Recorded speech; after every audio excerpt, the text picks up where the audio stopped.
உதவிச்சாளர் ஒரு ஆளுமையற்றவர்கள் என்றும் அதேவேளை கூட்டத்தில் சபையில் எடுக்கப்பட்ட தீர்மானங்கள் நடைமுறைப்படுத்துவதில் தாமதங்கள் அல்லது இடையூறுகள் அல்லது பின்னடைவுகள் இருப்பதாக சுட்டிக்காட்டப்படும். இது தொடர்பாக உங்களுடைய கருத்து?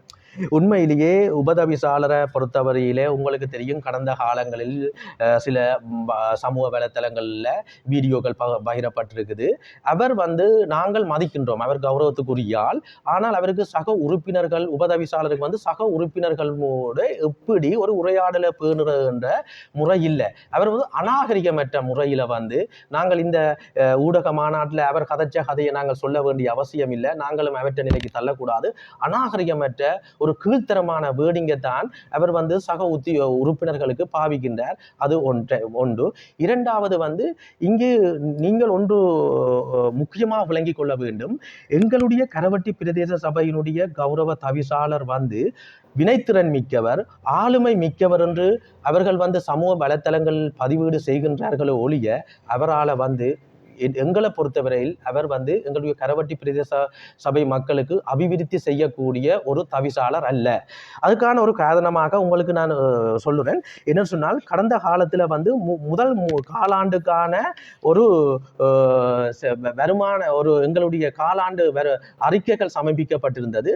அந்த காலாண்டு அறிக்கையை எங்களுடைய கடைசியாக நடந்த அந்த மாதாந்த கூட்டத்தில், சபை கூட்டத்தில் ஒரு கௌரவ தவிசாளர் இதை கௌரவ உறுப்பினர்களுக்கு விளங்கப்படுத்த வேணும்.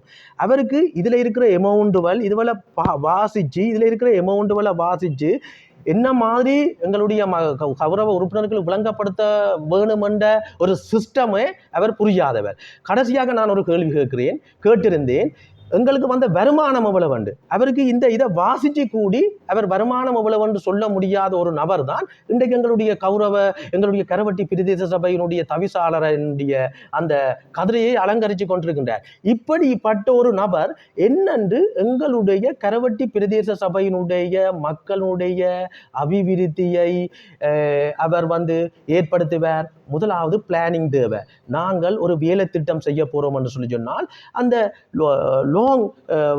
நீண்ட கால அடிப்படையில் சிந்திக்க வேணும். நிதிகளை எப்படி கையாள போகின்றோம், எங்களுடைய வேலை திட்டங்களை எப்படி நடைமுறைப்படுத்த போகிறோம், குறிக்கப்பட்ட காலங்களுக்குள்ளே என்னென்ன வேலை திட்டங்களை முடிக்க வேண்டும் என்ற ஒரு வரம்பு ஒரு சூழ்நிலைகளை நாங்கள் உருவாக்க வேணும். ஆனால் அவருக்கு அப்படி அத்திவாரம் விடக்கூடிய ஒரு தவிசாளராக நாங்கள் என்று சொன்னால் இனங்காண முடியவில்லை. முக்கியமான காரணம் மீடியாக்கள் உள்ளுக்குள்ள அனுமதிக்கப்படாமைக்கும் இதுதான் ஒரு காரணம். இது வெளிப்படையான உண்மை. ஜனநாயகம் மீறின உங்களுக்கு தெரியும், இன்றைக்கு ஜனநாயகம் மீறப்பட்டிருக்குது என்று சொல்லப்படுகின்ற இந்த தமிழரசு கட்சி ஜனநாயகத்தை மீறுது. மீடியா என்றது ஒரு ஜனநாயக மீறல். அதை அவர்களை உள்ளுக்குள்ள வரவழைக்கணும். நாங்கள் எல்லாரும், நான் அவர்களுக்கு சொல்லியிருந்தேன், நாங்களும் கதைக்கிறோம், நீங்கள் வீடியோ எடுங்கோ, நீங்களும் கதையுங்கோ, நாங்கள் வீடியோ எடுக்கிறோம், நீங்கள் எப்படியும் சுழண்டு வீடியோ எடுங்கோ. இல்லை, வீடியோ எடுக்க இயலாது என்றவர்கள் ஆணித்தரமாக கூறுகின்றார்கள். அது சூட்சுமம் எங்களுக்கு புரியவில்லை.